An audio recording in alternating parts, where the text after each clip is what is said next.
is up, everybody? It's your girl Nia, the video game her, and I told myself that I wasn't gonna make a video about this because I'm not really like a tech savvy person, and I really don't like talking about specs and things like that. But there's been a lot of things being said that just really make absolutely no sense to me. Now, I did originally make a video about this morning on my Sony recorder before work, but that quality was like so bad when I listened to it again that I decided to go ahead and make this for a second time. So for those of you guys who don't know what I'm talking about, I'm gonna be talking about the Nintendo Switch Maxwell architecture rumor that has been talked about by a few other YouTubers. But I wanted to talk about one specific part of the article, and then I wanted to kind of go on, not really a tirade, but I kind of wanted to go on a little bit about that particular aspect of the article. I don't have the article right here in front of me, so I apologize for that.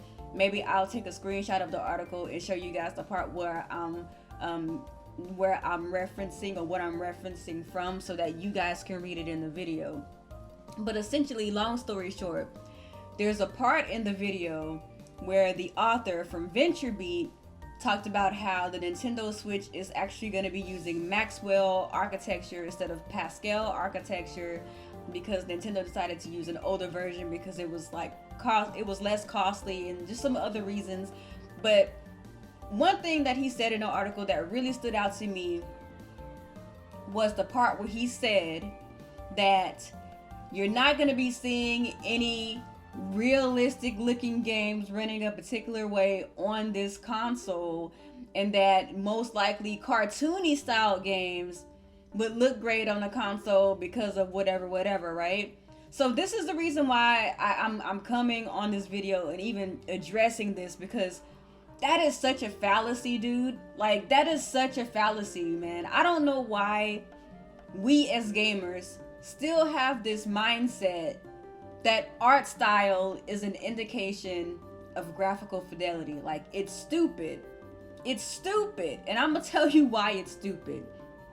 First of all, we're talking about console gaming, right?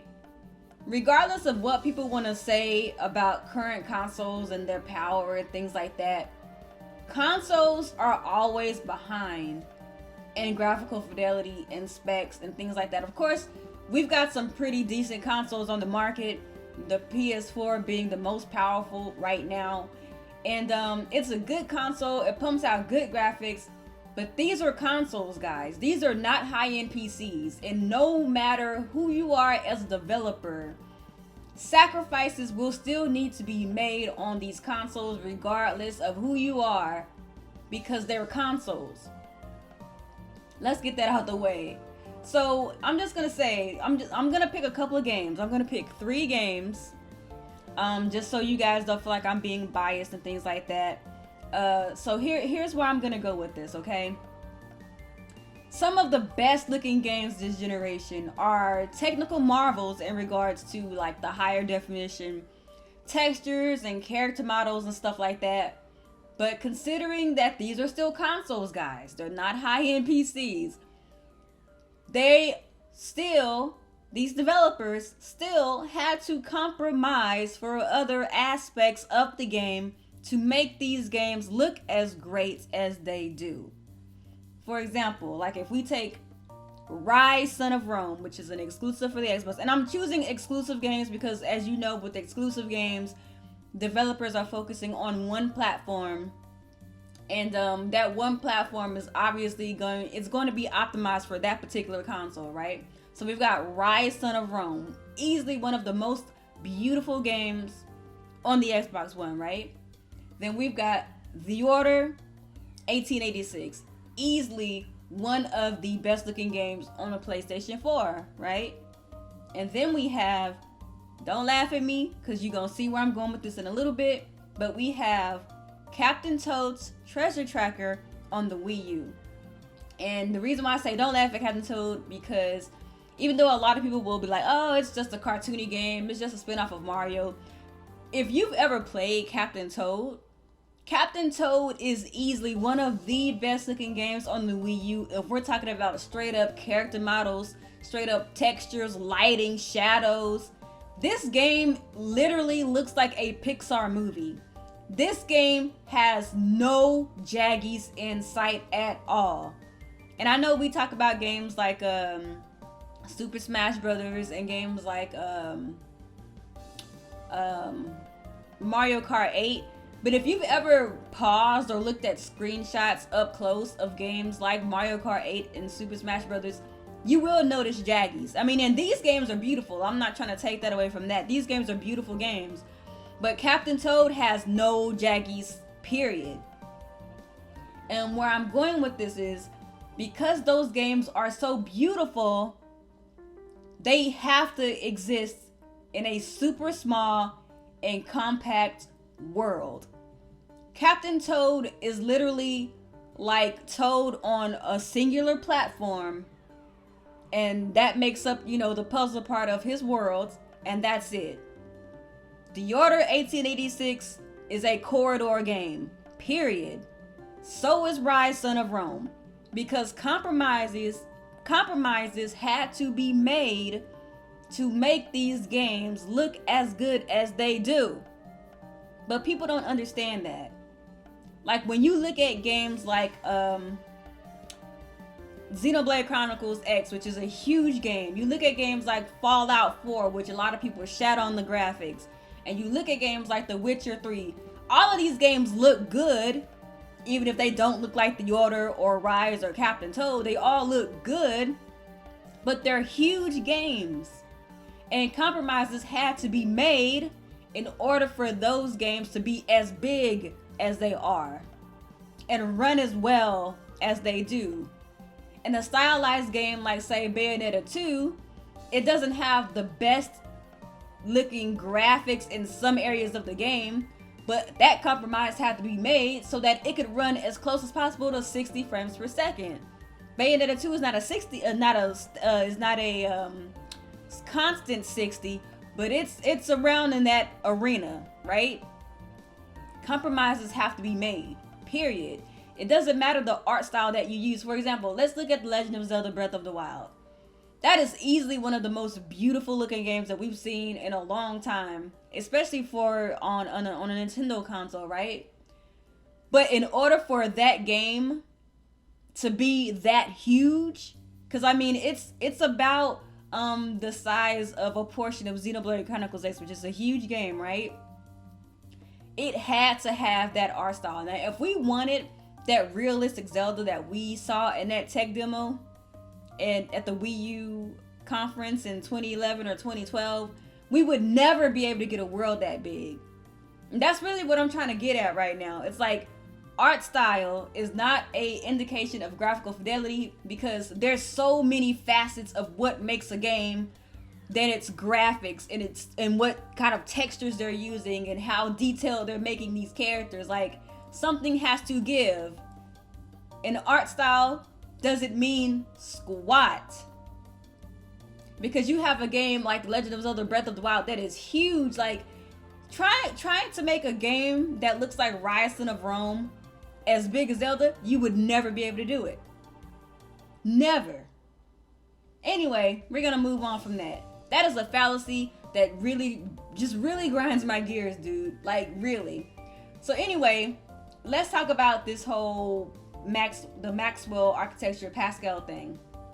I'm not a tech person, you know what I'm saying? I know how to put a PC together. I know what settings I need to make my games and stuff like that on my PC in order to make them to my liking. But as far as talking about tech and keeping up with tech, that ain't me. But one of the things I am seeing is the community responding to certain things going on around this. And now everybody's like, oh, the Switch is going to be another weak sauce system, blah, blah, blah, blah, yada, yada, yada.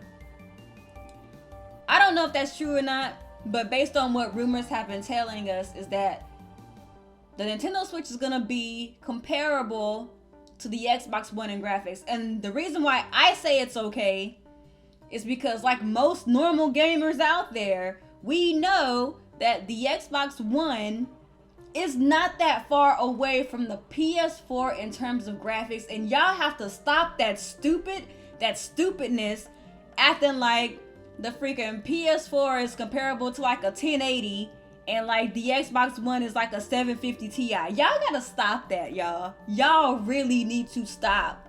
You're making yourselves look stupid. It's not that serious. Like, if the Xbox One provides a 900p game, 30 frames per second game, and the PlayStation 4 provides a 1080p, 30 frames per second game, that's not that big of a difference, dudes. It's not that big of a difference. Y'all need to stop that dumb stuff. The PlayStation 4 is more powerful than the Xbox One. That is factual, but it's not leaps and bounds better. Y'all gotta stop that. The PS4 has some perks on its side, and the Xbox One is not as fast as the PlayStation 4. Like, that's a fact. But we're not gonna sit up here and pretend that it's that big of a leap. So if the Nintendo Switch is comparable to the Xbox One, it's gonna be okay, guys. Y'all gotta stop this dumb stuff, man. Like, if the Nintendo Switch sticks with the Xbox One, it's not gonna be that far behind. Of course, there's gonna be some scaling that's gonna be relevant to the small form factor of the Switch, because obviously it's gonna be using mobile chips.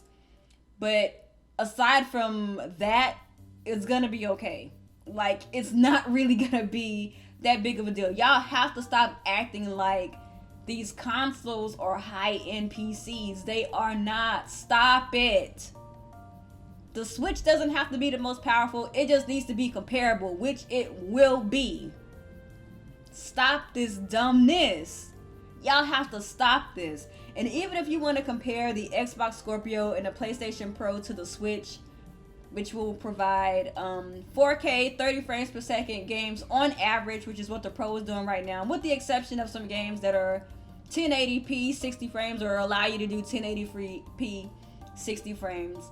Most games will likely perform around roughly the same frame rate, which is 30 frames per second, regardless of which resolution it's in, across all platforms. Stop it.